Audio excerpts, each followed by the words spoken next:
Hello and welcome to Center Ice Cardcast, your one-stop podcast shop for all things hockey cards. My name is Eric Andrews, also known throughout the hobby as Hammerhawks, and I'm joined by my co-host and fellow hobbyist Aaron Goldstein, better known in the hobby as Crease Collector.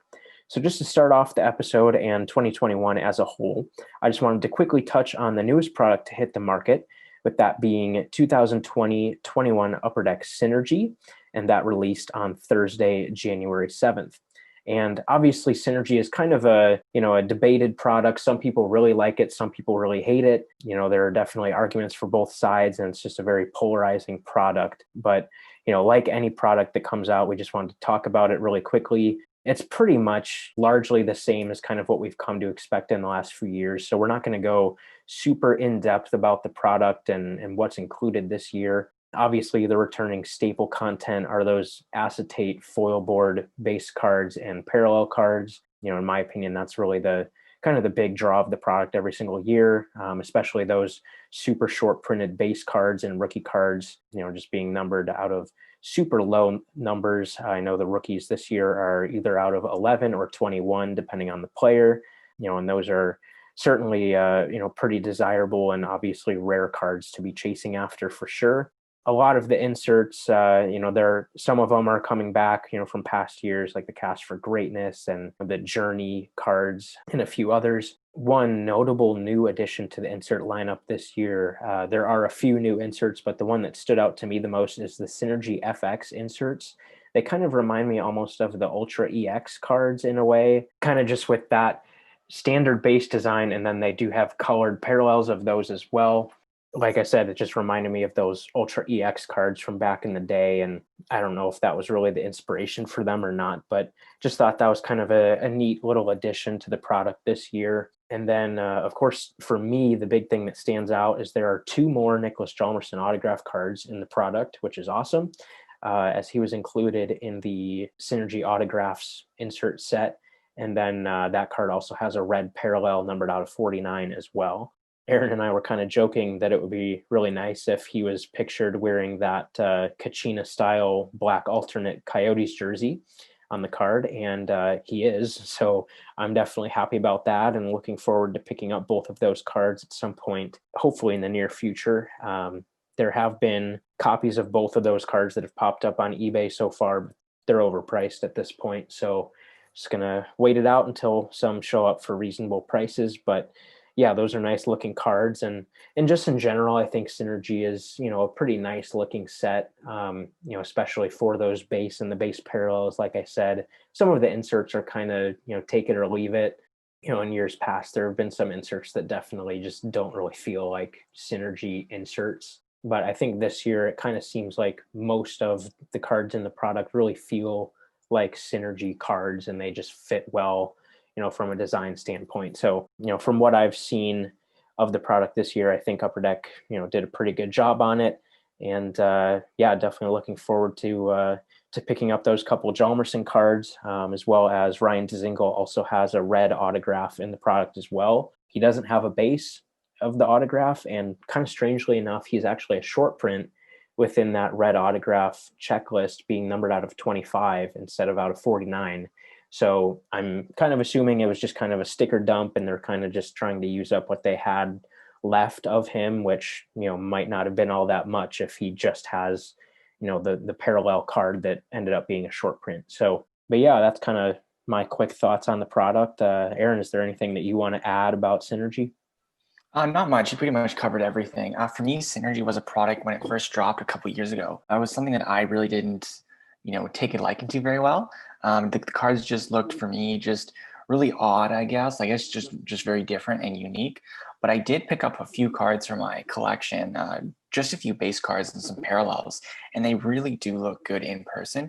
So if you were like me and just never really took a liking to Synergy, maybe if there's a player in the set that you like and a card maybe catches your eye, definitely consider picking it up. And yeah, I'm sure when you get the card in person, I think like me, you'll definitely have a change of heart when it comes to Synergy. And I think it's definitely one of those products that you have to really see and enjoy in person to get a full feel of what synergy is. So it's definitely very cool to see. I like how they really emphasize parallels, and they really bring back that kind of old school mentality of, these cards don't need super crazy auto patches or anything. They can really kind of hopefully stand alone as just a nice short printed card. And yeah, so it's kind of an old school mindset like that when it comes to synergy. But yeah, so definitely it's good that if they're back again. They have a lot of really hardcore set collectors. And that's kind of an interesting thing that you noted there about, originally not really being super interested in the product. And, I think I would agree with that as well. And I think most people in the hobby actually would. And I think a lot of that might just have to do with, it was a new product. It was something fairly different and innovative and unique, Even the like you name. said. Yeah. And in my opinion, the 1718 design wasn't super strong for the base and the parallels and stuff. So I think kind of just all that combined into one just didn't really appeal to people all that much. But I think even, going that next year to 1819, and then especially last year, I really liked the design last year of the base cards in the rookies and parallels. So I think just kind of seeing that progression over the last few years and seeing Upper Deck stick with it and trying to improve that product and make the cards look nicer, I think has definitely paid off. And I think that, like you said, Aaron, there are definitely some extremely hardcore collectors of the product that just absolutely love the cards. And I know I have a few cards from Synergy in my collection. Obviously, having Brogan Rafferty in the product last year, I have all of his cards from that set last year, all the parallels and everything. So definitely, cool cards to have. Like you said, they definitely do pop really nicely when they're in your hands, as opposed to just seeing a picture or a scan online. It just doesn't really do them justice. So, yeah, I mean, if you're someone that just hasn't been interested in Synergy at all, maybe check out my cards or go on ePack, and from the last year or two, maybe just pick up, even just a red base parallel of a player that you like or something. They can be had extremely cheaply. I mean, you can probably find just about any base red parallel on Check Out My Cards for like $1 or less. So yeah, I think it's worth grabbing one. Especially if your favorite team or player that you like plays for a team that matches the color of the parallel. I think that's even cooler. I think last year, like I mentioned, Brogan Rafferty, obviously him being on the Canucks, the blue and green parallels obviously looked really nice with the Canucks jerseys, whereas the red and purple didn't really look quite as nice with that color scheme. But yeah, definitely worth grabbing a card here and there, even if you're not crazy about the product or don't have a whole lot in it for you. Still worth grabbing a card just because they are pretty cool if you're holding them in your hands. So yeah, anyway, we don't want to talk too much about Synergy just because it's, you kind of know what you're getting with Synergy at this point, I feel like, but wanted to at least mention it as it's, the newest product out on the market, like we said. So, and then turning to really our main focus of this episode, and this has been something that we've definitely been wanting to talk about for a while and been planning to talk about for a while. Obviously, a huge topic within the hobby at this point. It pretty much always has been, but I think over this last year, this topic has just completely exploded within the hobby, whether you're looking at hockey or any of the other sports, really. And of course, that being grading and grading cards. And, we just wanted to kind of go through that, unpack some of our thoughts about grading and the trends that are within the hobby, as well as just kind of explaining, some history and some background information about grading. So Aaron, do you just want to kick off a little bit about, kind of what is grading and give some of the background information about grading and the history and kind of what's involved with grading? No doubt. It's definitely a huge topic in the hobby, grading. There's so many things that comes to mind when you think of grading or just grading cards. But first of all, what is grading? I know there's a lot of people who have been out of the hobby for a very long time and are just getting back into it now. So when you see someone talk about grading and you really want to know what is it exactly, it's pretty much when you take a card and you submit it to one of these grading companies. We'll get to that in a minute.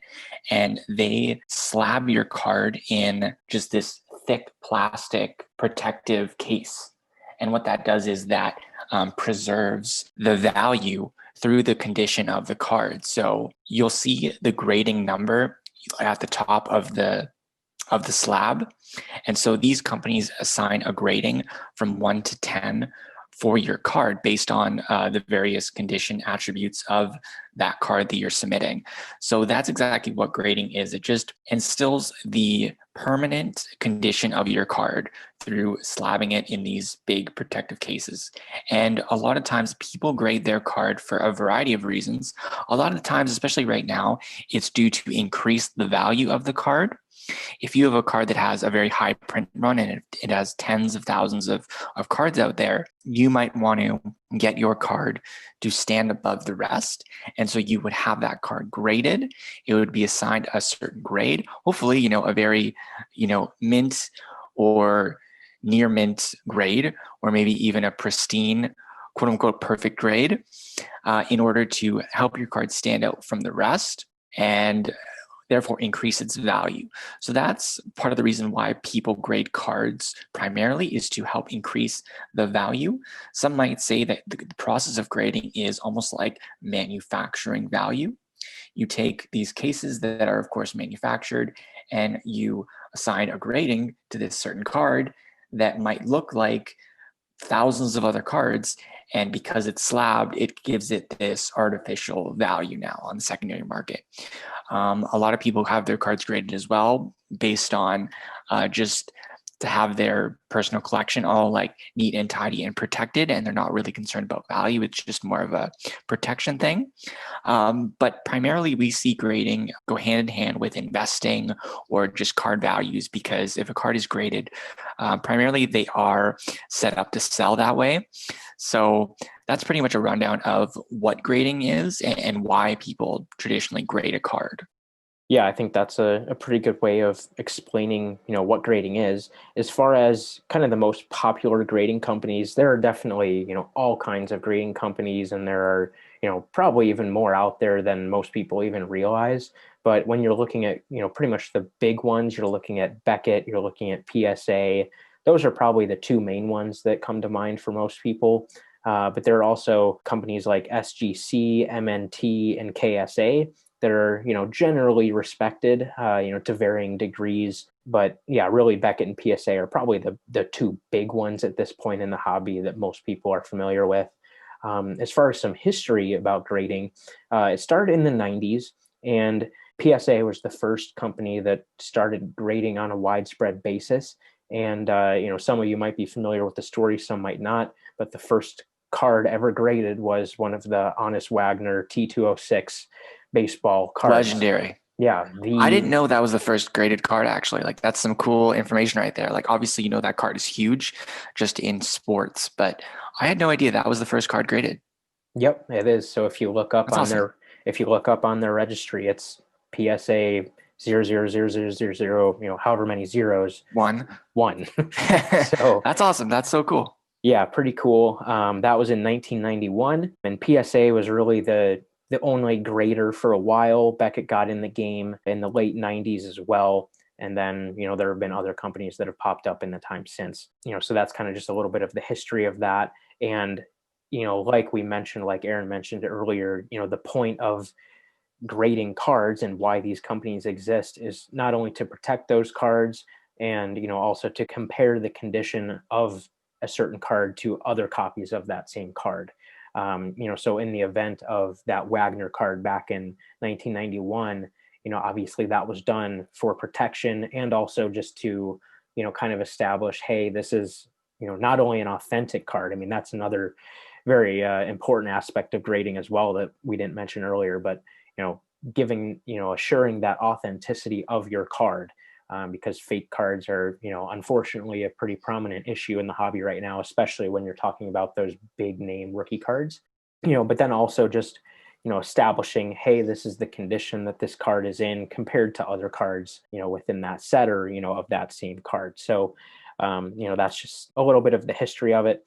As far as a population report, this is something that you'll hear fairly often, with high grade cards. If your card, if you send in a young gun and you get, a BGS 8, you're probably not going to be super concerned about the population report of that card just because you didn't get a super high grade and because of that, it's just probably not a super desirable card.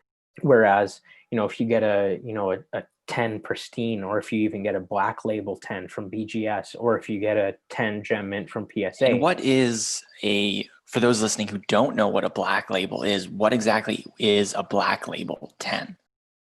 So specifically when talking about Beckett and their gold label versus their black label, the only difference between those two is that for those subgrades, which subgrades are the specific grade for corners, edges, surface, and centering, a 10 gold label means 3 of those 4 categories received a 10, and the other one of the 4 received a 9.5. That's the only way that you can get a gold 10 pristine grade from Beckett. And then taking it to the next level, the black label is where all 4 of those subgrades received a perfect 10.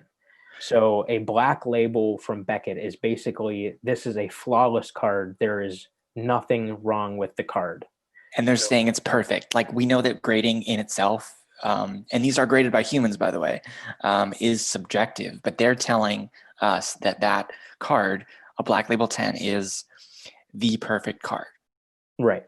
And Beckett, for a long time, was the only company that actually broke down an overall grade into those subgrades, because PSA, SGC, KSA just had an overall grade for the card. Well, then go back to, I think, did MNT just start a year or two ago? They're pretty recent, from a couple years ago. Yeah, they're located in, I believe, Brampton, Ontario. So they're kind of like the Canadian Beckett. Their slabs are pretty good quality. They do have a label as well, and they do have subgrades also. So yeah, they're kind of like Beckett, but they're kind of like, the step cousin of Beckett, and they're not well known in the hobby, but they're definitely making some waves.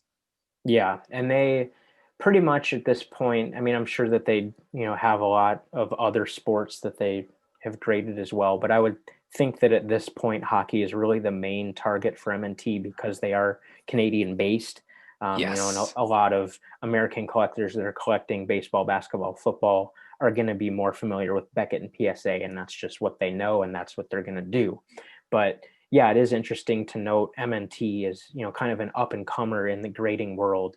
Like you said, very similar type of slab to Beckett. They have those subgrades on the grade as well. And they actually have a similar type of program to that black label. I think theirs are just platinum, is I think what Something like they that. are referred to. It's kind of like a rainbow silver label, instead of just using a gold label.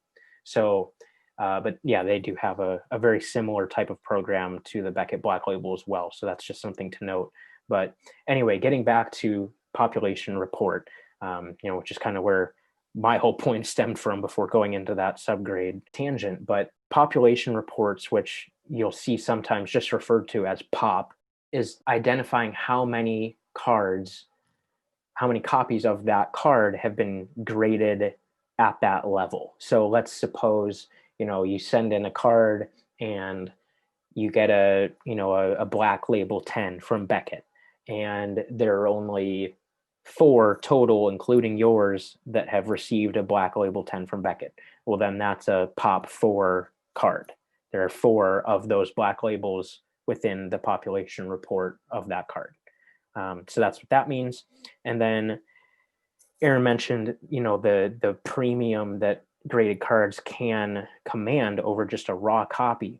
And, why is that? Well, that goes back to, one, you're getting that card authenticated, you're getting that card, assessed by an expert that understands, what factors into the condition of a card and what that card should be like, as well as just offering that protection and that permanence for the condition of the card. That's why you see, you know, even sometimes a mint 9 copy from either Beckett or PSA sometimes even commands a premium over a raw copy. I think in most cases a 9 is pretty much equivalent with just a raw card. I've heard like 8.5, but yeah, depending on the card, Yeah, the difference in price between a 9 and a 10 is just insane. So some people might not feel it's worthy, I guess you could say, keeping it in that 9 slab, but I still think it would be okay to keep it in a 9 slab, but yeah, like anything 8.5 or below, you see a lot of people even trying to resubmit their card to get a better grade. But tying your point back to graded cards and getting a premium price and pop reports is that if you have a card that again is printed in the tens of thousands and it happens to grade a pristine 10 or even a black label, chances are it might be the only card or maybe one of two that received that high grade. And you can check the population reports and see out of all the cards that have been graded, your grade is, it might even stand alone as the only card to grade, like Eric said, at that level. And so some people like to tie that back to almost like having this card graded is almost like you're short printing your card in a sense, where this card is now quote unquote rarer than the others because this is the only card to have graded a BGS 10 or a PSA 10.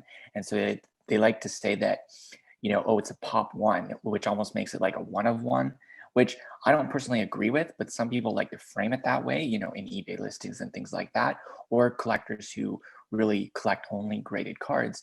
They want those rare cards. And sometimes, if they're looking for a tens across the board for their collection, they might have to pay up, an extreme amount to get the only card that's been graded at 10. So it definitely, again, it manufactures value, but it almost like it manufactures like its own print run. It's almost like separate from the original run of cards, where you have the original pack inserted stuff, and then you have the graded versions of these cards, where for some collectors, that takes priority.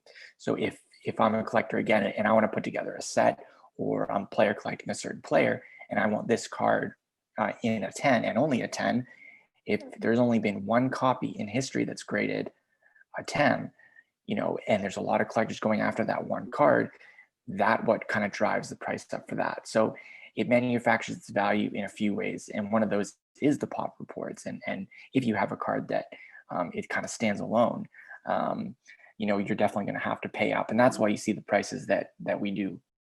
Yeah, and it's kind of interesting too, because on one hand, you think about, okay, even just from a gold label 10 to a black label 10 for Beckett, the difference between those two cards is very, very small. I mean, you're looking at a half a grade difference on one subgrade out of the four. So, and that's really extremely subjective. I mean, if you're looking at, the centering, I mean, there are cards that no two graders agree on the centering. You look at the Austin Matthews Young Gun, Perfect example. one person grading a copy of that card might think, oh, this is a 10 centering. But then you pass that same card to the next guy in line, and he says, no, this is actually off centered. It's only a 9 for centering. And, generally speaking, you can have a pretty good idea on the centering for a card. Some cards are just a lot more obvious about if it's centered or not.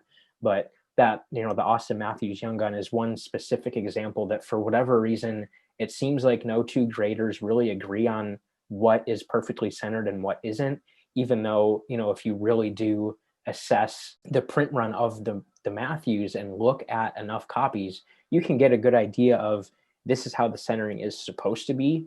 So it's kind of interesting sometimes seeing, one that actually is centered how it should be that only ends up getting a 9 subgrade for the centering, whereas then you see another one that is clearly not centered correctly and gets a 9.5 or 10 on the centering. So that's just kind of a look into, really how subjective grading truly is. But then you also look at, just the difference in those pop reports, even just going from a gold label 10 to a black label 10. I mean, it's extremely difficult to get a black label 10, like extremely difficult. People, that are new to the hobby or don't understand grading or whatever it might be, might not think it's that hard. Oh, I just pulled this card out of a pack. Of course it's going to get a 10. It might even get a black label. I mean, is that possible? Yes. Is that likely? No, it definitely is not. And one example of, how difficult it is to get those high grades is if you look at something, a fairly iconic card in the hockey card hobby right now, obviously is the Connor McDavid 2015-16 Upper Deck Series 1 Young Gun card. And, like Aaron said earlier, part of the reason for grading is to differentiate the condition of a card that has tens of thousands of copies made. I mean, a Young Gun is the perfect example of, why you would get a card graded. There are literally tens upon tens of thousands of copies of Young Guns. People might think that's insane, but that's true. Like, you can't dispute that. They're so heavily produced that, there are just so many of them out there that grading those cards makes sense because, hey, the difference between, a near mint copy of the McDavid versus a gem mint copy of the McDavid, that's completely different territory that you're looking at. So just to kind of prove my point a little bit about, how hard it is to get certain grades, if you're looking at the Connor McDavid Young Gun, looking at the gem mint of the McDavid, which, if you're submitting a card to Beckett, realistically, you're hoping that your card gets a 9.5 gem mint grade. That's a realistic thing to hope for. And, if you do, that definitely increases the value of the card. So if you look at the McDavid Young Gun, there have been just over 9,000 Young Guns graded by Beckett, according to their website right now when we're recording. And of those 9,000 cards that have been graded, 7,000 of those are 9.5s. That's insane. So yeah, and again, like that just we're only looking at Beckett, and there are almost, there are over 9,000 copies that have been graded. That's just Beckett. So obviously there are tens upon tens of thousands of McDavid Young Guns out there anyway. But so 7,000 that have received a 9.5. Well, let's take that up to the next step. How many McDavid Young Guns have gotten a gold label 10 from Beckett? Well, that number drops from over 7,000 to 501. So just that step, you're drastically cutting down that number of, how many are able to take that next step and get to the gold label 10. And then you take it a step further. How many have gotten that perfect black label 10? Only 35. So when you're looking at over 9,000 copies that have been graded by Beckett, only 35 have gotten that black label, which in a way even kind of feels like a lot. But even just looking at, if you combine the gold and black label 10s, that's 536 copies out of over 9,000 that have been graded. So it's extremely tough to get a 10, whether that's a gold or a black label. It's extremely difficult to get a 10 from Beckett. So that's kind of where the population report factor really comes into play with the value of cards and why you see those huge premiums for a 10 versus even just a 9.5 from Beckett. It's because of that scarcity component, looking between those two grades. You look at, like I said, the McDavid 9.5 versus a gold label 10. There are 14 times as many 9.5s as there are 10s.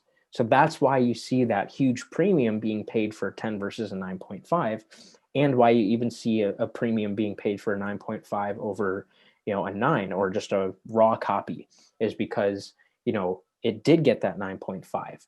Like we were kind of saying, I think for the most part, people kind of tend to think that, either an 8.5 or a 9 is kind of the equivalent of a raw card at this point in time, for a modern card.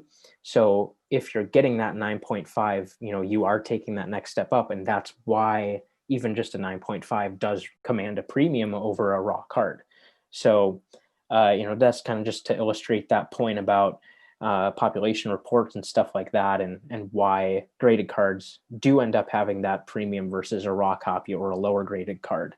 And just, one thing that has kind of been noticed in the hobby in years past is that Beckett has kind of been relied on primarily for modern cards, and PSA and even SGC have kind of been more geared toward vintage cards. But over the last few years, that landscape has really kind of changed, particularly when looking at PSA, as it seems like, nowadays PSA is almost kind of on level terms with Beckett in terms of those modern cards. And in some cases, primarily this, past year, you're seeing PSA 10 cards outselling, Beckett 9.5 cards, which is kind of the comparison there. Most people would say that a Beckett 9.5 is comparable to a PSA 10 because there is no such thing as a PSA 9.5. It's either a 9 or a 10.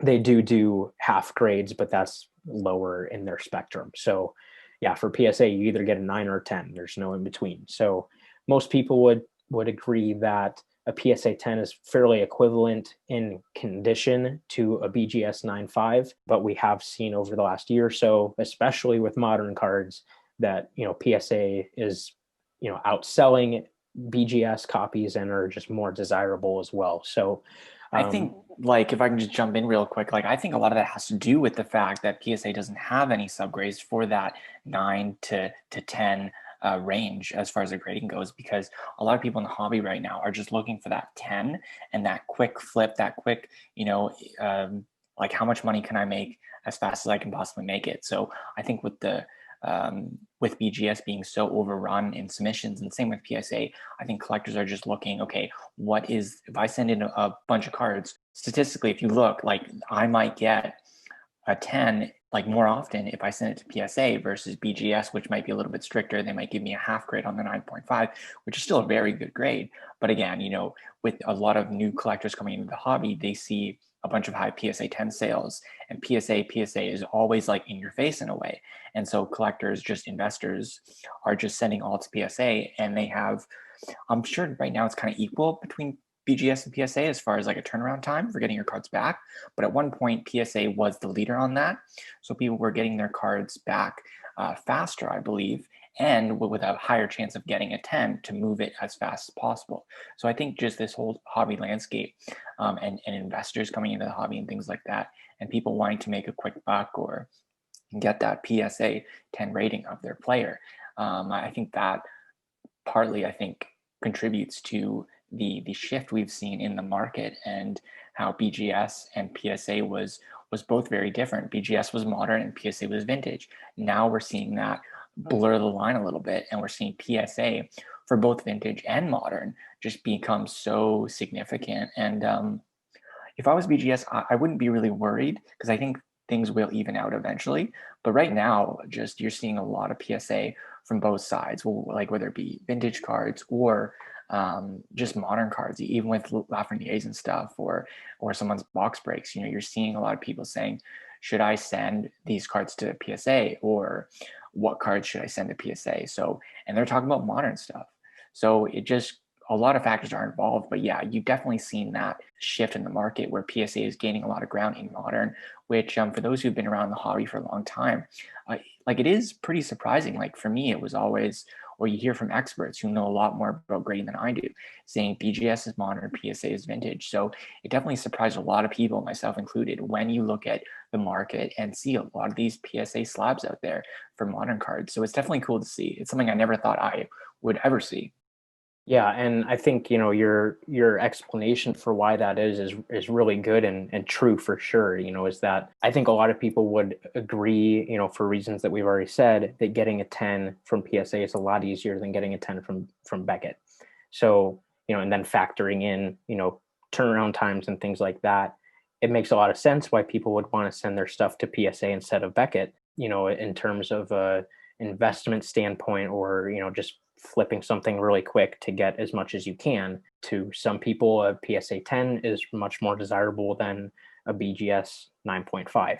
And if you can, more comfortably assume that you're going to get a PSA 10 versus a Beckett 10, or even a Beckett 9.5, why wouldn't you go for the PSA 10, right?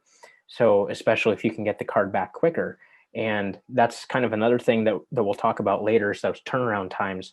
But just in terms of the Beckett versus PSA thing, I think another thing that might factor into that as well, and this is kind of just my opinion, I'm not super well versed with other sports. I'm really just a hockey guy, but kind of the feeling that I get is that PSA is kind of more respected, in some of those other sports, and, just more utilized in some of those other sports. Not that Beckett isn't, but I think it's kind of just more common that you'll see PSA in, sports like baseball and basketball. And, with the last year in the hobby landscape, we have seen a huge amount of baseball and basketball collectors coming in to the hockey hobby. And, with that, whether for better or worse, they're bringing those mentalities from those other sports, and assuming that that is the same in hockey as it was in the other sports. And, historically speaking, that's not true. A lot of the time, certain cards in hockey, graded or not, didn't sell theoretically as they should if they were another sport. So, I think a lot of this shift in the hobby and these trends have, been influenced by collectors from other sports, bringing that mentality from their sport, applying it to hockey, and largely kind of changing the market, with those trends and with those mentalities that they're bringing over. So I think that's just another component to consider when you're looking at BGS versus PSA and even some of the other companies as well, and why you're seeing certain cards sell for certain amounts in one company versus another. So that kind of wraps up that little conversation there. And then kind of turning to the next aspect of the grading conversation. Aaron, do you maybe just want to talk a little bit about what cards maybe should be graded, what cards should not be graded, kind of what goes into that, what factors to consider, and just kind of unpack that conversation and that topic a little bit? Yeah, I mean, that's a great point. We've definitely seen that from various examples across the hobby in the last, especially in the last year, about cards that traditionally, I guess, should be graded and cards that are popping up everywhere that, in our opinion, should not be graded. Some examples I just see here, Eric, you sent me these this morning. We have right here in front of me a Carey Price Black Diamond quad jersey that was slabbed. We see here Upper Deck game jerseys that have been slabbed at 10. This one's funny. A PSA 10 Martin Havlat authentic patches from 2005 SB Game Use. Like these cards, like I love the authentic fabric set, but that's besides the point. But these cards, in my opinion, honestly, I don't see the demand out there, at least long term, that warrants these cards to be graded at all. Like to me, these cards, being a jersey card or being like a lower end rookie or maybe like a really scarce parallel that would sell well on its own. Like I don't think it should be graded. In my opinion, it just doesn't make any sense for you to grade from these examples here a random jersey card of Martin Havlat. But the hobby now, the landscape that we're seeing right now, is we're seeing for a lot of cards, like even base cards, if they get that premium 10 grade, and we talked about this about PSA and their rise and ahead of BGS. If you get a PSA 10, like even a base card, people are paying premium prices for these. And I guess if you're in it for the money, and I've talked to dealers about this as well, that they think it's ridiculous, but that's where the money is going right now. So they're going to do the exact same thing just because they think it's ridiculous. But if that's what's going to make them, a couple extra bucks right now, that's what they're going to do. But I'm just worried about not that it'll make you money right now. I mean, again, if you follow the money, that's fair. But if you're a collector out there who's sending in big shipments of these random cards that just happen to be like, they look clean and they look like they'll grade a PSA 10, like I'm just worried about like just the long-term effects of people sending in these cards, because it just kind of oversaturates the grading card market where you have these cards like a Young Gun, which in my opinion should be graded because it has just tens of thousands of this one card printed, and the grading is set to differentiate it from these pack pulled counterparts that stay raw. And if you're grading those cards that I think should be graded alongside random base cards or random jersey cards that aren't any rookie year cards or anything like that, that just in my opinion again don't really warrant being graded, it just worries me long term. And I just want to preface all these that if you're grading a card and it's for your personal collection, or maybe you got like a in-person autograph and you want to have it slabbed, authenticated, that's totally fine. But I'm just worried about the collectors who come in, especially the new collectors who see this really weird market that seems to be like on steroids. And they think that they're going to grade all their cards and make this ridiculous return. I just don't think that's really realistic. And it just, it worries me that these collectors are going to come in with these high hopes and then they're going to pay a good amount of money to have their stuff graded. And then, that return is just going to crash and burn and it's just going to ruin the hobby for them. And that's what I'm kind of worried about, especially when there's a lot of young people coming into the hobby right now. And it just, yeah, it's just a tough thing to see. I don't know where this is going to go, but I don't see it sticking around much longer with these random cards being graded. It cheapens the whole thing for grading for me. It just makes it less special, I think. Yeah, well, that's a good point that you made. You look at that Martin Havlat jersey card, that's a $1 card, and someone spent, even if they did the absolute cheapest possible submission, service and all that, even with shipping and all the fees and stuff, they probably spent at least 15, maybe $20 getting that card graded. And woohoo, you got a PSA 10. That's amazing. What, now it's worth like $3? Like, Yeah, I know. there's there's no demand for that. There, like, period. There just isn't. And going to your point about like new collectors just seeing, oh, like everything has to be graded. I saw a post on Facebook, I think yesterday or 2 days ago or Was something. that the one you sent me? The I know, UD1 yeah, break? yeah. Someone had opened a bunch of 2021 Series 1 and just posted a picture of like all of their portraits and all of their base canvas and all of that. And they're like, oh, like, should I send these in for grade? Like, no, you shouldn't. There's no point in doing that. These cards are worth 25 cents and you're going to spend $20 to turn it into a $5 card. Like, there's no point in grading those cards. And if you couldn't tell kind of where we're going with this, I mean, we've had people comment being like, oh, like, you guys are way too positive and you guys are, kind of just like looking on the bright side of everything. Well, for those people that are saying that, this is your episode for you guys, because we just think that the grading trends right now are just out of control and just absolutely ridiculous. And, a lot of that comes down to, the cards that we see people are grading or are asking if they should grade, or, things like that. And, on the one hand, like, it's great if someone is new to the hobby and says, hey, I have these cards, I understand that like grading is a big thing right now. Is it worth grading this? There's nothing wrong with asking that question, but the point is, like, the fact that people are having to ask that question is a problem. Because, like, I think anyone would tell you, is a card like that worth being graded? No, it isn't, and it should never be graded. I think you made some good points that, like, and we mentioned this earlier, a card like a Young Gun, that's a perfect example of a card that, is very justifiable in getting it graded, especially the bigger name guys, like we talked about Connor McDavid, Austin Matthews, going back a little ways, Sidney Crosby, Alex Ovechkin, those are huge cards right now, even just raw. But if you get a good grade on one, those are huge cards for sure.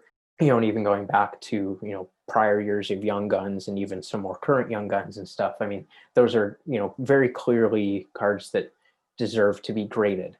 Now, I would still say that, does every single Young Gun out there need to be graded? Well, no. Is there any desire for, throw out a random player like Luke Johnson, who was a former Blackhawk prospect? Like, no one's ever heard of that guy. Do you need his Young Gun graded 9.5? No. Like, it's a 50-cent card, and getting it graded turns it into a $5 card. Like, big deal.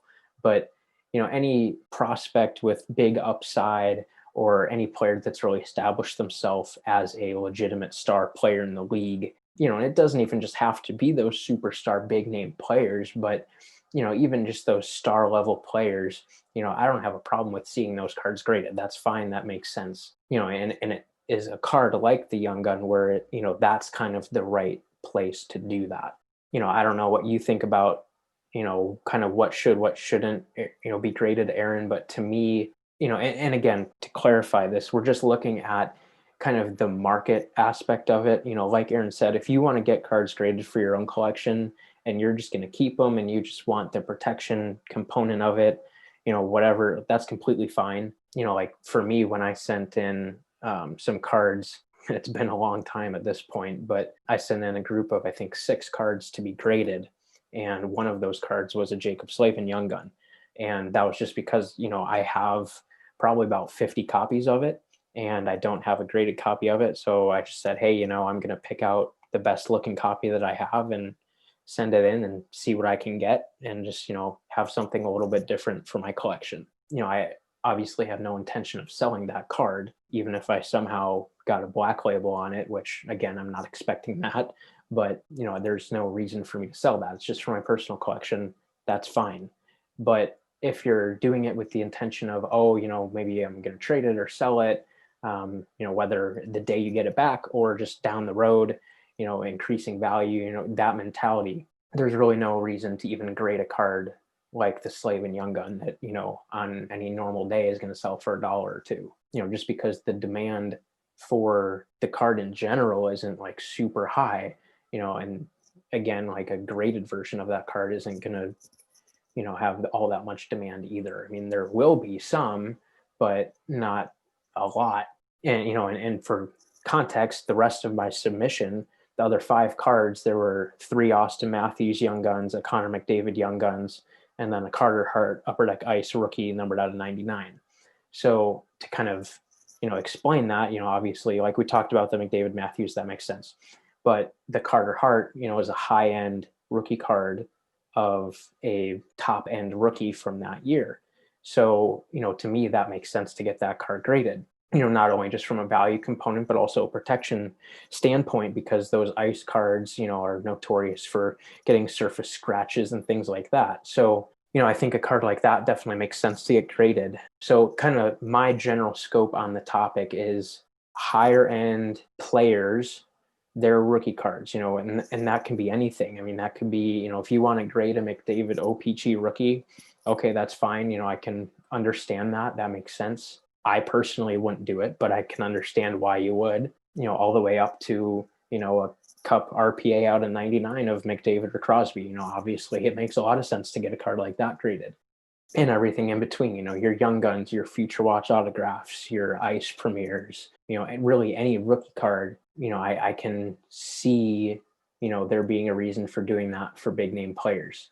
Now, I would again argue that guys that are not those big names, if you're just doing it, with the intention of moving that card eventually, like I said, is there any reason to get a Luke Johnson Young ungraded? No, there's not. There's not going to be any demand for it. So don't bother wasting your time and money to do that. And similarly, you'll see random jersey cards, like we mentioned, being graded. You'll see random inserts being graded, random parallels being graded. I see stuff like that, and I say, okay, if that was a card of Slavin or Jalmerson or whoever, let's say someone, I'm not saying I've seen this happen, but let's say someone buys a Nicholas Jalmerson Upper Deck exclusives from, 2 years ago or whatever, not a rookie year card or anything, just a random parallel, gets it graded. If I need that card for my collection, I might buy it, but odds are extremely good that I'm probably just going to end up cracking it out of the slab because I don't want it graded. Like, there's no point in having the card graded. So, that's kind of just another thing to think about too, is that, a lot of people don't really agree with this grading trend. I mean, obviously a lot of people do, and that's kind of what's fueling it right now, obviously. But, not every card that you see has to be graded. There just isn't a point in grading random cards. And even if it's a higher end card, I was just going to say, yeah, like what if people, because we talk about the low end stuff that aren't worth the cost of grading, but what if you do pull, and we've talked about this many times, like what if you do pull a high end card or a very, very, low print run card or something like that, like a card that's out of 5 or even a 1 of 1. We've talked about this a bunch. Grading a 1 of 1. Should you grade a 1 of 1 if your plan is to straight up move it or sell it? I personally don't think you should. If you, especially if it's for a new product, if you have a new product and you pull, a 1 of 1 of anybody, the best course of action for me, in my opinion, is just to sell that card as fast as you can and not have to wait and get it graded. It's a 1 of 1, and that's the thing you got to really think about too. If the card is a good card, honestly, you're probably better off just selling it raw, because the collector paying, and they're probably going to be paying some good money. The collector who are paying for these cards are going to just want the card. They're not paying for the grade at that point. And that's the thing that really separates the cards that should and shouldn't be graded for me. If you have a very high print one card like a Young Gun, people are going to pay a premium price for a high grade because there's many different cards, or there's many cards out there like this, but I'm paying for the card that's different and I'm paying for the grade. But if I have a 1 of 1 and someone puts it up for sale, if I want that card, I'm going to pay for it because it's that card I want, or it's at a 25 or at a 5, or it's a card I need, or whatever it is. I'm paying for that card, not for the grade. So there's no sense grading a card like that and then listing it up for sale for a huge markup, all because, oh, but it graded a 10 or a 9.5. Honestly, the collectors who are interested aren't going to be interested in that number. They're just going to be interested in having the card. So I think that's the biggest difference between the cards that shouldn't and should be graded. If it's a card that people want and it's rare, people want the card. If it's not, and there's some original demand, like a rookie card, then we're talking. Okay, that's fine. But yeah, it's definitely a controversial topic. Like it kind of makes me cringe when you see a one of one card graded or something like that. And it's not for a personal collection. It just looks weird to me. Yeah, well, I remember, I don't know, probably a few months ago at this point, we came across a guy on Facebook who had an Enroth card that you needed, and it was I believe, a National Treasures booklet Right? The tag, booklet, the tag booklet. Yeah. and I think it's what, 8 tags all on the same card of different Yeah. players, one of one, and the guy got it graded. And mind you, I mean, this is a card that maybe is worth, what would you say, Aaron, like $100, $200, maybe? Yeah, I'd say around there. Because it does have, Carey Price on it, Kessel, Chara, Carlson. So Scott Clemenson. So it does have a couple big names there that would definitely drive the price up, probably out of my price range for sure. But yeah, like I'd say that's pretty accurate for a nice booklet card with those all-star players for sure. Yeah, and this guy that has the card got it graded. And, of course, being a booklet card, it doesn't just fit in a normal graded Oh case. yeah, So like it's it was in in, one of those gross, gigantic ones. Like how do yeah, you? it's in one that's meant for like a magazine or like an 8 by 10 or something. So it's just this massive slab that's, 3 or 4 times the size of the card, which just looks terrible, first and foremost. But anyway, so, he got it graded and he got whatever, like an 8.5 or a 9 on it or something. And he wanted what, like $1,000 for it or something. I don't know. I mean, And I just saw that, and the second I saw it was graded, I'm like, they're gonna ask. Like, I don't even think I asked about a price. I'm like they're gonna ask for that premium price point because it's graded, and I'm like, no. Like, if that card went to auction, I wouldn't be the one who wins because I'm sure there's a lot of other players who would want that card more than I would. But the people who are bidding on that card would want the card, because it's a nice booklet card with a lot of high profile players on it for sure. So the collectors bidding on this card would want the card. That's not a card that, in my opinion, you get graded and then expect to put it up for sale and get this gross premium on top of the original price. To me, that doesn't fly for me. And I know that right now in this weird pandemic year in the hobby, people have been paying those crazy prices, and it's further justifying this weird grade everything and everything mentality. Or if it gets a 10, then it's worth 3 times its value. Like we were just looking at a Doc Young gun like right before the show, and just crazy to me how high people are going for these graded cards. And I'd like to say eventually the bottom falls out on it, but who knows? Honestly, who knows? yeah, that's a good point that you brought up with the Kirby Doc Young Gun. That raw is, a $30 Young Gun US, so, 35, 40 Canadian, and a PSA 10, mind you, it's the same card, as the raw one that I just mentioned. Only thing that's different is it's graded PSA 10, and it just sold on eBay for $315 Canadian. So See, almost a 10 yeah, time markup just because it got a PSA 10. like that to me is just way too much, especially when we're talking about modern cards that will be submitted in the thousands just this year and next year and beyond because they're so readily available. And of course, this grading trend has people sending in these modern cards, by the truckload. Whereas if you have, say, common cards, but they're vintage, I think that's a different game altogether too.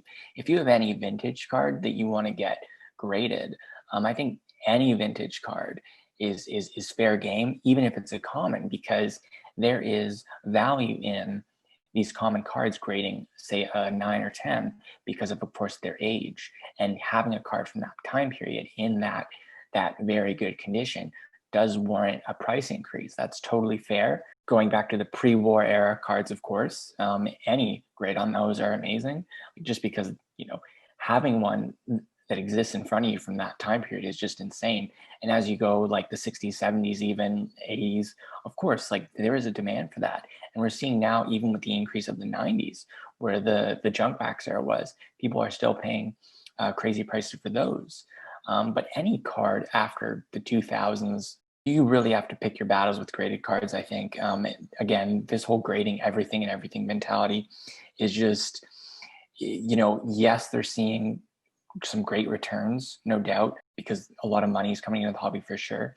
But I'm just worried about the health long term, or when prices start to come back to reality. I think there's going to be a lot of people, whether they're waiting on submissions or just who have these cards in their collection and will eventually look to sell. I think they're going to be left holding the bag on this one, paying these grading fees to get them graded, and they think they're going to hang on to these random jersey cards that graded a 10. I just don't think that's going to happen. It just doesn't make sense from what we've seen in the hobby, like in all these years being involved in it. Could this be like a new thing and the prices continue? Honestly, anything's possible, especially this last year, but it just doesn't make sense to me. Yeah, and even, I mean, going back to that one of one booklet, something like that, like you said, you're buying the card. I mean, why would anyone pay more for that card just because it's slabbed versus raw? Like, It's already a one of one. yeah, there's no differentiation between that card and another copy of the card, which doesn't exist. So, like, what's the point? And one thing that we've talked about earlier is that protection component of it. And, to me, again, if it's for your personal collection, perfectly fine, no problem. But again, if you're looking at, putting that card back on the market at some point, to me, if you're only focused on that, protection component of it, I really don't think that's a valid argument for getting a card graded. Again, outside of those big cards, like I mentioned, that, is completely different. But, people that are just grading these random cards and say, oh, well, like the protection, you're preserving the condition of, a Martin Havlat jersey card. Who cares? Like, that's irrelevant. The argument for protecting cards, I think, again, outside of those rookie cards, and like I said, in my opinion, only higher end, bigger name rookie cards are really worth being graded and should be graded. Are there exceptions to that? Yes, absolutely there are. But I generally think speaking, exactly. Like if I can just jump in here, like if someone is say building a Young Gun set and they want to have the entire set graded, just because they're not sure about this rookie class and they want to grade every single Young Gun in this set, and just for the possibility that someone will, surprise everyone in the next few years, and then their Young Guns will see a crazy spike. That's fair game if you want to do that, but I would just caution you that out of what 50 Young Guns, and if you have them all graded, how many are really going to be worth their value in the next few years? Maybe three. I would say maybe 3 to 5, if that. And that's, I think, best case scenario. You have the of course, let's take this rookie class, for example, the Lafreniere. Of course, like that's a gimme. Maybe you choose one or two more of that class that in a few years their Young Gun sees some growth, and you of course are holding on to say a PSA 10. Like I could see that, but you better be prepared to, unfortunately, if you're going to go that route, don't expect to make money off every card. And I think the mentality right now is, you will see a return if it grades a PSA 10, and I just don't see that as a healthy expectation as the years go by, especially as new rookie crops come in every single year, every series 1, series 2, and people are, the PSA 10 craze is going full force, and it further replaces the last class of rookies. So it just further makes any return on that card less likely. So just be prepared to hold the bag on a couple cards, or if you're independently wealthy, sure, like do whatever you want, but like for the risk and reward factor of that investment. But it's tough. yeah, and that's another thing too that I've seen, people asking on Facebook, oh, should I get this graded? Whatever.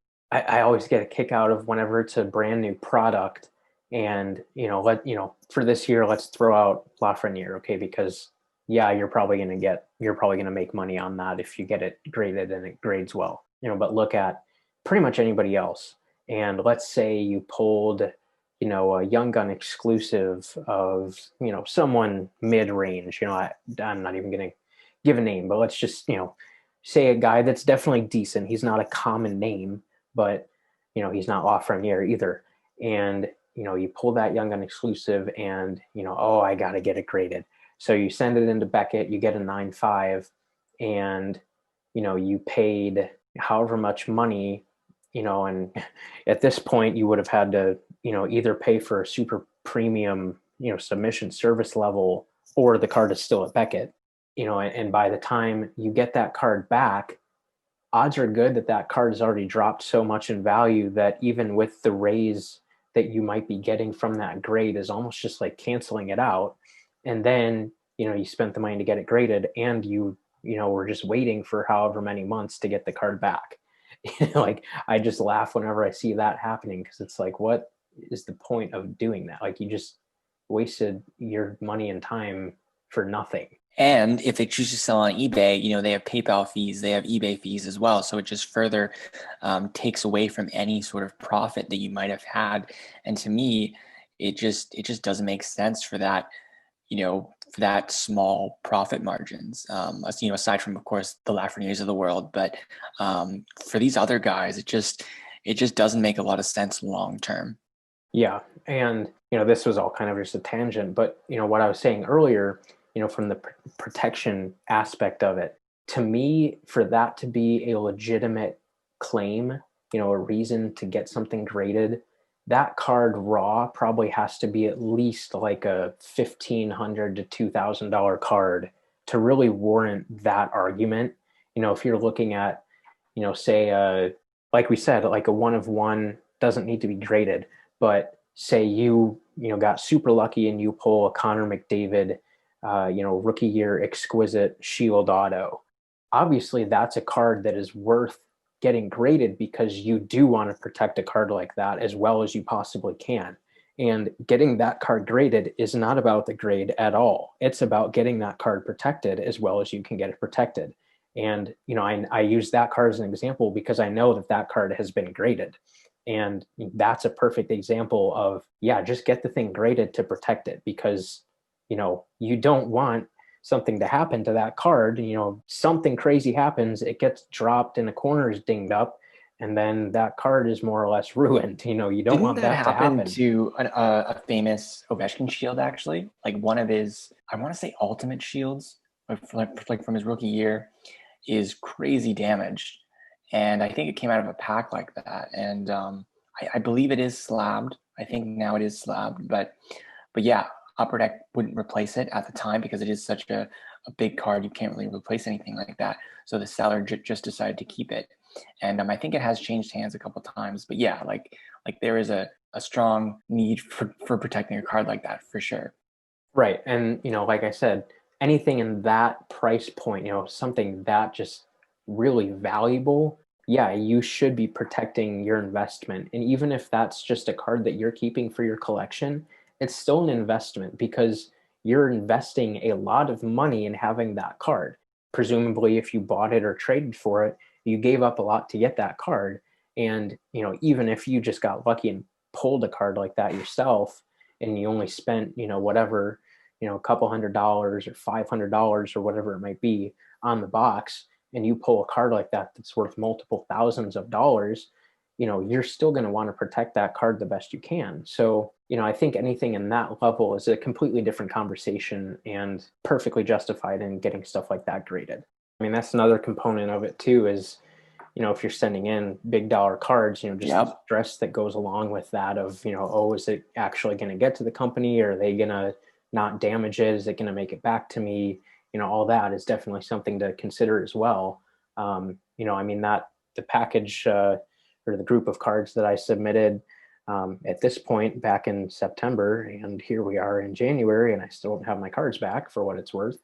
But, that submission at the time, was probably, I don't know, maybe 1,500 US in cards, something like that. And, even just in that amount of time that those cards have been gone, they've gone up in value. Even just from a raw component. I mean, I think nowadays a McDavid Young Gun is $600-700 US raw. So, and then you've got Matthews that are probably in the 250 US range. So there's another 750 right there. And then the Carter Hart is probably $300. So, even just in the time that they've been gone, those cards have probably already raised $300 or so in value. And, that's, again, like we've said, just kind of something to keep in mind is the changes in values that cards can have, even just in a relatively short period of time.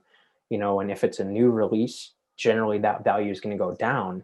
But, in this case, these cards have gone up. And I remember, I mean, you might remember too, Aaron, when I was getting ready to submit those cards, I was kind of on the fence about if I wanted to send in the Carter Hart Ice rookie card, because at the time the Flyers were still in the playoffs and I didn't want to send in that card, be without it for however many months. Somehow the Flyers win the cup and then his stuff booms in price. And well, I don't have my card of him anymore. It's Yeah, and gone. then exactly. And then, you do receive it whenever you're going to receive it.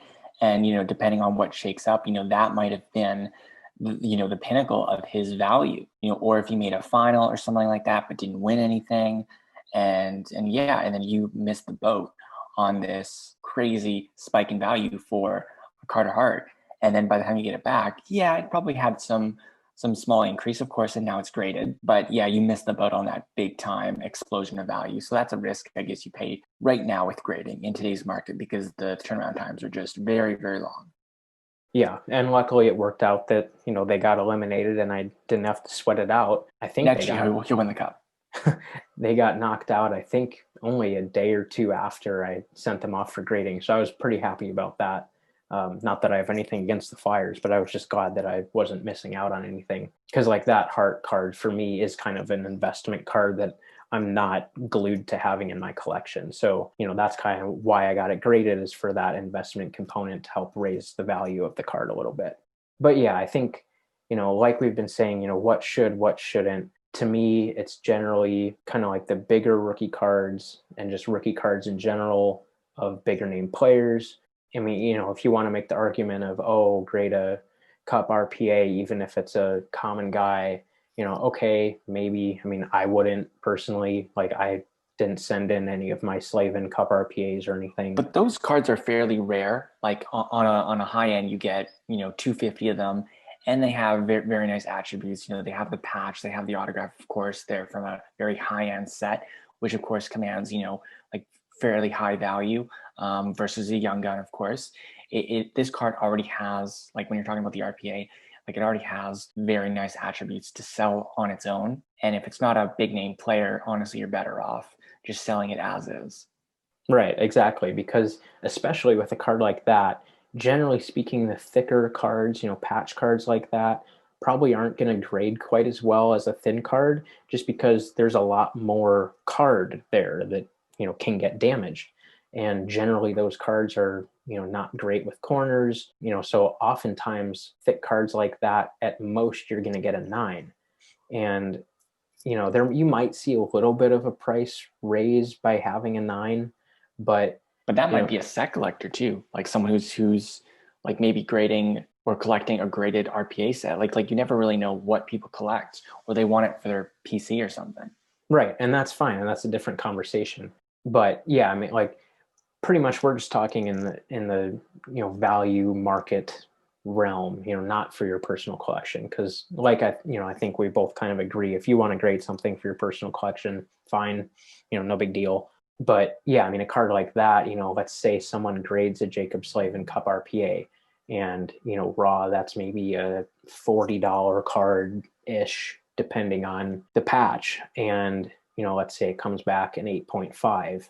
I wouldn't pay more than $40 for it.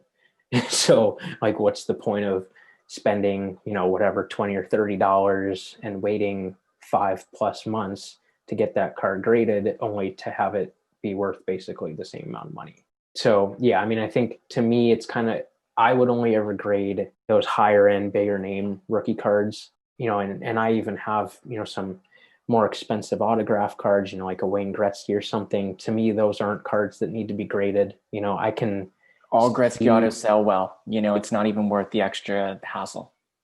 Right, exactly. And I can maybe see an argument for, if you want to get a Gretzky sign of the times graded or something, okay, maybe like I'm not gonna throw a fit about seeing a graded Gretzky sign of the times. But, if someone's grading a Jacob Slavin sign of the times, again, I'm just gonna be like, why? Like, why does this exist? Like, it doesn't need to exist. No one wants that.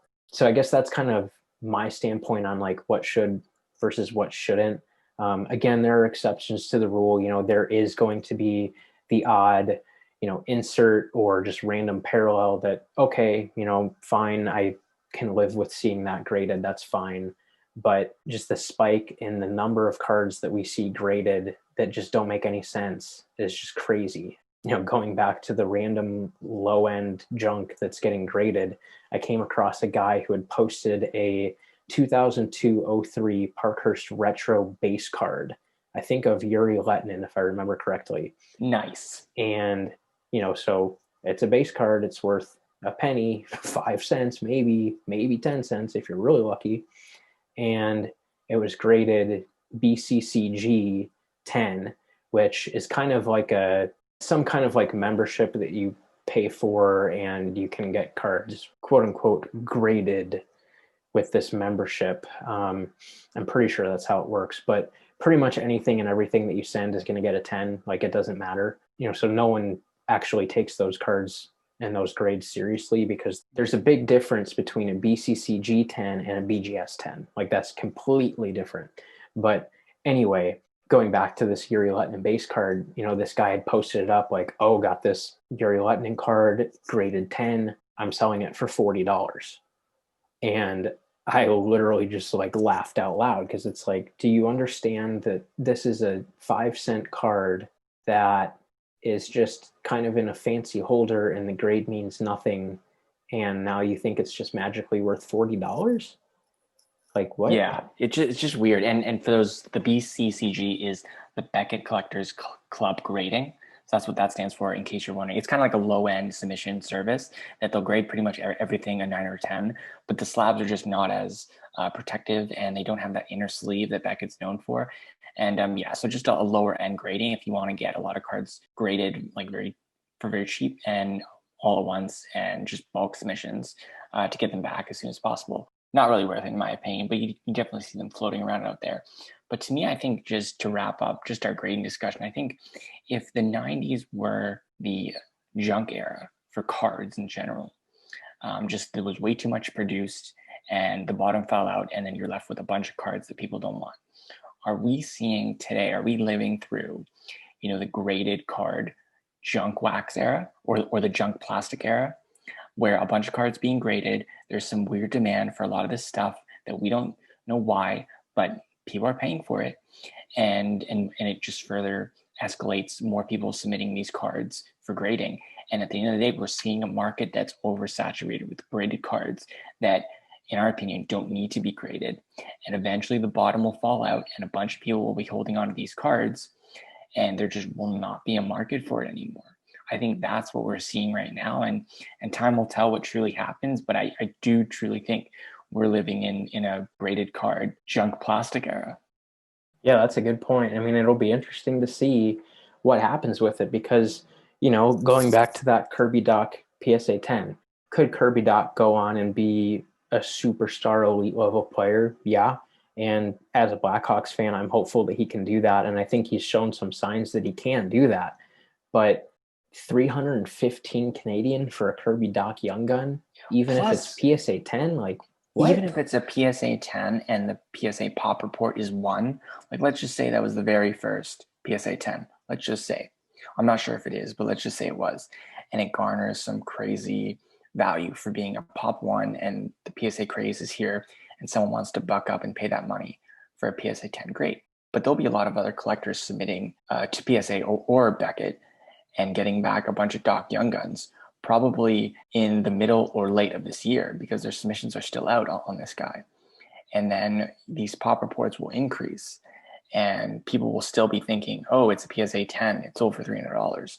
Well, yeah, okay, sure it did, but especially for modern cards, the population reports on these cards are constantly inflating, and it's constantly just populated with more and more of these graded cards, and more score a 9, more score a 10, and it just further devalues your 10 unless the guy's like a superstar or something like that. So we'll see with Doc, but I'm hoping for a Blackhawks guy like you, it works out. But over 300 for a regular young gun PSA 10 of a modern player who's not a superstar right now is just too much money.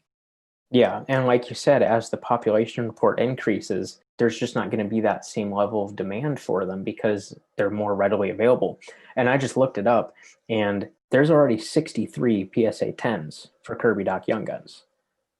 So Yeah, like, so you pretty much essentially paid over $300 for a card that's out of 63. If you're a big graded card guy and you don't want the raw version, you want the PSA 10 version. Great. So there's over 60 of those. Awesome. So you paid over $300 for a card that there's over 60 of the same kind of card, essentially. And that's just right now. yeah, so it's just kind of funny to see cards like that, and it's like, what, like, why are people spending this money for that? Like, it just doesn't make any sense. You could buy a Kirby Doc Young Gun that was on e-pack, so it's in really good shape, get it sent to you from Check Out My Cards, which, if you want to complain about wait times for that, okay, whatever. It's going to take a while, big deal. You get the card and you send it into PSA yourself and you pay $20 or whatever, and boom, you get your PSA 10. And you spent what, $50 altogether to do that? Like, isn't that Exactly. a much better way to do this? Yeah, definitely a lot cheaper for sure. Yeah, and even the Kirby dock is kind of a funny example because I kind of got lucky. I don't know, maybe 6 weeks ago or so. I bought a dock Young Gun that was graded 9.5 by Yes, I remember that. MNT. Man, And it's a good old Canadian company. They're like the Canadian Beckett. Their slabs are really nice. So yeah, and so granted, this was a good price, but there was an MNT 9.5 of the Kirby Doc Young Gun on eBay that I got for, I think, like $25. And again, obviously that was a good price, but still, like, the point is, there's no way that Doc 10 should be worth over 300 Canadian. Like, that's just absolute insanity. Realistically, that MNT copy is probably, 50, 60, maybe even upwards of $75, but it's not 250 or $300. Like, that's just madness. So yeah, I think that's kind of just some of our thoughts on, what should and should not be graded. Aaron, you kind of went into the, are there too many graded cards in the hobby? I think right now we would both definitely say yes for that, especially in terms of modern cards. Vintage, that's a whole other conversation as well, especially if you're getting back into the 60s and 50s. And grade all the vintage. I think it's awesome. yeah, I have Seeing no. old cards get grade, even if they're low grades, I think that's awesome. Or if they're high grades, that's extra impressive. Having a card that clean from that many years ago is just amazing. Or if it's graded PSA 1, it just looks very aged for its time, which is really cool. So you can't go wrong with any vintage graded card, in my opinion. Yeah, I To would collect agree. in or invest in, I think you can't go wrong. Yes, I would agree. I think vintage stuff, especially if you're getting 60s, 50s, and older, no problem. It doesn't even matter who it is. Grading it is, that's perfectly fine and understandable, especially just because stuff of that age, the condition is probably already going to be questionable at best. So, again, that kind of does That's what come makes the down. 10 so impressive. Right, yeah, especially stuff that old, but even just the protection argument for those kinds of cards makes sense because cards from that era are just a lot more fragile anyway, especially after all these years. So, that's a fair argument as well. And like we said, that goes for any card. It doesn't even matter if it's a Bobby Orr rookie or a Gordie Howe rookie or anything. I mean, you could take the worst player possible in those sets and you have an argument for grading that card. I don't see any problem with that. But, we're more so just talking about modern era cards. Like we've said, I think it makes perfect sense grading those big name rookies and things like that. But anything outside of that, there just seems to be so much stuff that's being graded that it just isn't warranted. So that's, kind of our thoughts on that. And then we've talked about is grading worth the cost and the wait? obviously that's a huge component of it right now is, unless you are paying those premium service prices where you're, kind of quote unquote guaranteed a fast turnaround, and you're paying that big money to do that, that's different. But even if you're doing the 10-day, quote unquote 10-day submission time for Beckett, their estimate for the turnaround time on that is over 5 months right now. And again, a year ago, that was a 10 business day service. And I think those right now are like $30 a card, $35 a card, something like Didn't they that. cancel like their 30-day, like at least for Beckett, I think they did cancel that service, I think, because, or Yes. one of their services, because demand got so high. They're like, we can't do that. Like, we need people to pay up to a certain level, like $50 a card or something like that, for us to serve you, because it cuts down on their submission times and their turnaround times for their customers. Right. And that's what's funny about it too, is you have people complaining about how long it's taking to get cards back. Yet, oh, here's my package of 1,000 Upper Deck Portraits cards. I'm going to make a lot of money, but oh, it takes 6 months to get them back. Like, well, why do you think it takes 6 months to get cards back? Well, because people are sending in a bunch of crap to get Yeah, they're graded. clogging up the system.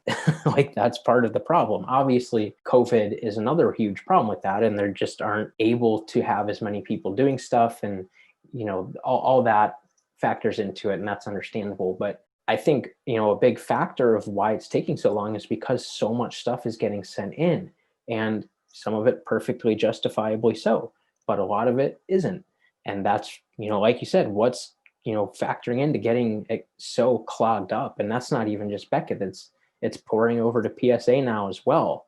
So, unless you're paying for those super fast, quote unquote, turnaround services, and even if you are, you're probably not going to get those cards back for at least a month, I would guess at this point. And that's kind of like their 3-day service. You're still probably waiting about a month for that. And I don't know. I mean, I just don't think it's worth, that wait, unless it's something that you're intending on, having around for a while. For me, I didn't have an issue with sending out those Matthews Young Guns and the McDavid Young Guns and even the Carter Hart card, because I knew I was going to have them around for a while. Like, the intention of me getting those graded wasn't to just flip them immediately and get as much money as I can right away for those cards. Like, I intend on holding on to those cards for some time. The McDavid I'll probably just keep for my collection.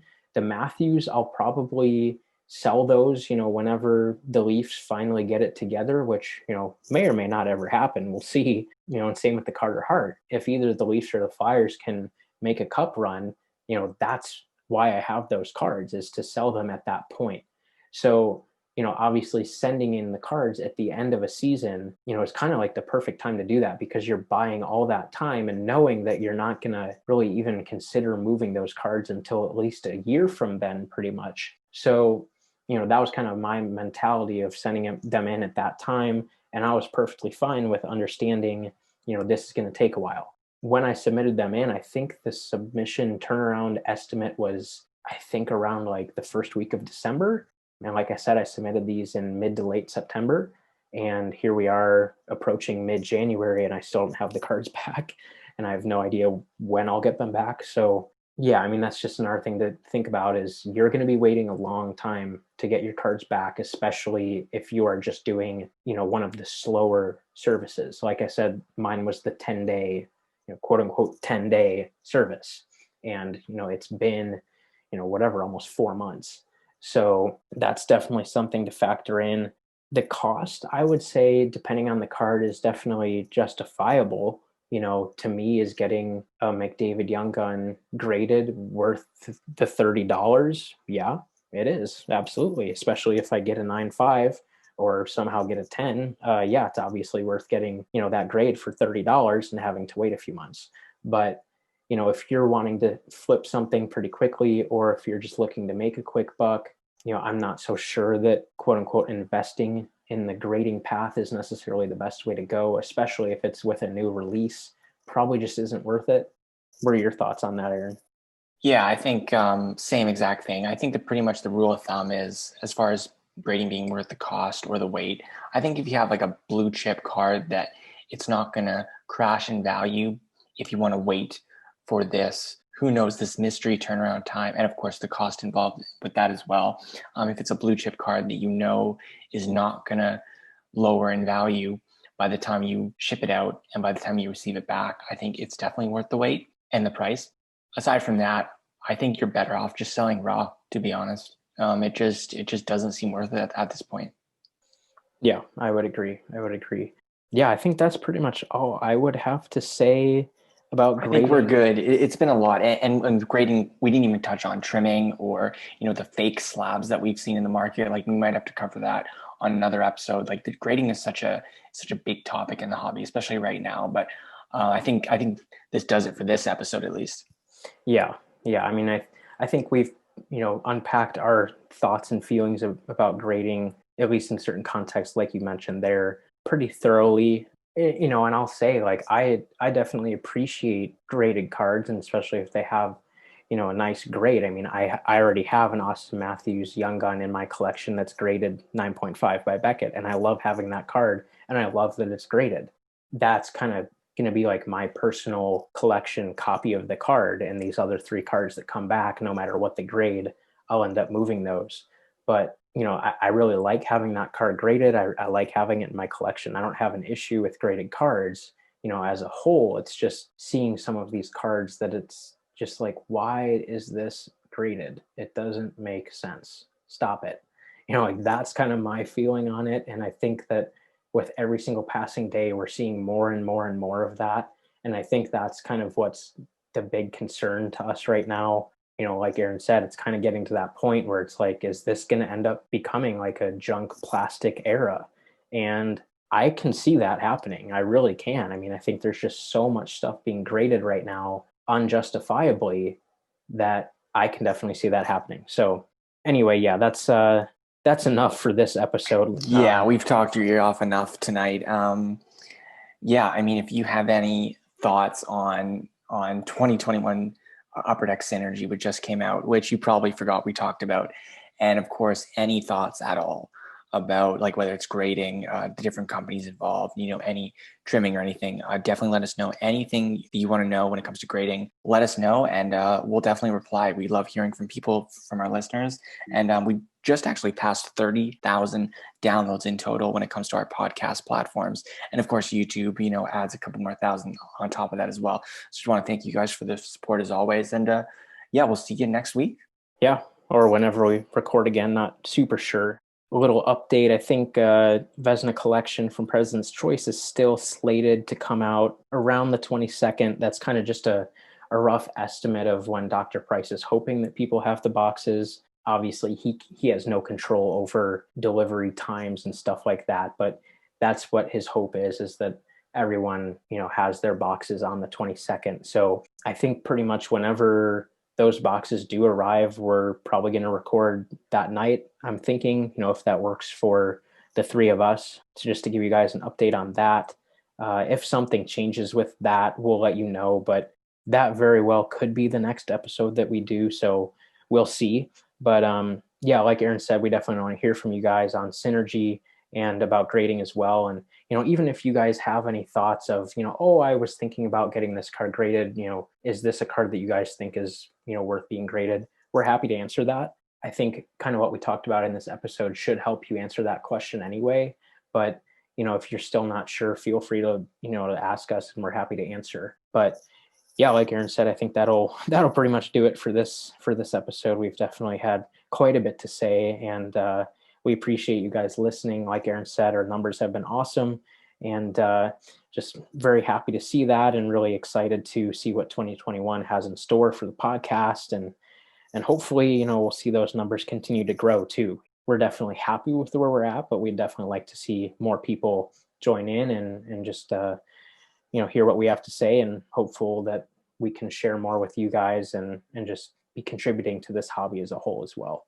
So please be sure to follow us on social media. We can be found on Facebook, Instagram, and YouTube at Center Ice Cardcast, and on Twitter at Center Ice CC. Please also be sure to subscribe to the show on your podcast platform of choice to make sure you never miss a future episode. Until next time on Center Ice Cardcast, keep collecting those hockey cards.